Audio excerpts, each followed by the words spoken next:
ഇത് ഇത്രയുള്ള ഒരു കുഞ്ഞു റോഡ് കൈയിന്റെ തൊലിക്കടിയിലിട്ടിട്ട് ഗർഭം നിരോധിക്കാം എന്ന് പറഞ്ഞു കഴിഞ്ഞാൽ വിശ്വസിക്കോ? വിശ്വസിച്ചേ പറ്റൂ. ഇതാണ് സബ്ഡേർമൽ ഇംപ്ലാന്റ്സ്. പുതിയ കണ്ടുപിടുത്തൊന്നും അല്ല കേട്ടോ, പുറത്തൊക്കെ സജീവമായിട്ട് യൂസ് ചെയ്തിരുന്നതാണ്. നമ്മുടെ നാട്ടിൽ മുമ്പൊന്നും ഉണ്ടായിരുന്നില്ല, പക്ഷെ ഇപ്പൊ ഇതും വന്നു തുടങ്ങി. Condoms, copper T, Mirena, contraceptive pills, injections, ഇതൊക്കെ എല്ലാവർക്കും അറിയാം. എന്നാൽ അത്ര കോമൺ അല്ലാത്ത കോൺട്രാസെപ്റ്റീവ് പാച്ചസ്, റിങ്സ്, ഇംപ്ലാന്റ്സ്, ഇതൊക്കെ കേട്ടിട്ടുണ്ടോ?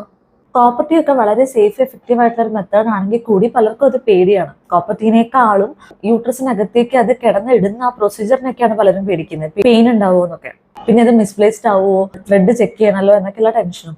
അതൊക്കെ വെച്ച് നോക്കുമ്പോൾ ഇത് വളരെ സിമ്പിൾ ആണ്. കൈയിന്റെ തൊലിക്കടിയിലേക്കാണ് ഇത് ഇൻസേർട്ട് ചെയ്യുന്നത്. അതും OP-യിൽ തന്നെ ഒരു 5 മിനിറ്റ് മാത്രം എടുക്കുന്ന പ്രൊസീജിയർ വഴി. ചെറുതായി ഒന്ന് മരവിപ്പിച്ച് ഒരു ആപ്ലിക്കേറ്റർ യൂസ് ചെയ്തിട്ടാണ് ഇത് അകത്തേക്ക് ഇൻസേർട്ട് ചെയ്യുന്നത്. സ്റ്റിച്ച് ഒന്നും വേണ്ട. ഇട്ട് കഴിഞ്ഞ ഉടനെ തന്നെ ഇഫക്റ്റ് വരും. 3 വർഷത്തേക്കാണ് ഇതിന്റെ കോൺട്രാസെപ്റ്റീവ് ഇഫക്റ്റ് ഉള്ളത്. അത് കഴിഞ്ഞ് റിമൂവ് ചെയ്താൽ ഉടനെ അടുത്ത പ്രഗ്നൻസി കിട്ടുകയും ചെയ്യും. പിന്നെ തൊലിക്കടിയിൽ നമുക്ക് തന്നെ തൊട്ട് നോക്കി ഫീൽ ആവുന്നതുകൊണ്ട് വേറെ ചെക്കപ്പ് ഒന്നും ആവശ്യമില്ല. മിസ്പ്ലേസ്ഡ് ആയോ പോയോ എന്നൊന്നും പേടിക്കുകയും വേണ്ട. ഇത് നമ്മുടെ നാട്ടിൽ വളരെ റീസെന്റ് ആയിട്ടാണ് അവൈലബിൾ ആയിരിക്കുന്നത്. അതും ഇംപ്ലാന്റ് ട്രെയിനിങ് ഒക്കെ കഴിഞ്ഞിട്ട് രജിസ്റ്റർ ചെയ്തിട്ട് ഗവൺമെന്റിൽ നിന്ന് പ്രൊവൈഡ് ചെയ്യുന്നതായതുകൊണ്ട് നിങ്ങളുടെ അടുത്തുള്ള എല്ലാ ഹോസ്പിറ്റൽസിലും ഇത് അവൈലബിൾ ആയിരിക്കില്ല. അപ്പൊ എങ്ങനെയുണ്ട് ഈ കോൺട്രാസെപ്റ്റീവ് മെത്തേഡ്? ആദ്യമായിട്ട് കേട്ടവരൊക്കെ മറ്റുള്ളവർക്കൊന്ന് ഷെയർ ചെയ്തേക്കണേ.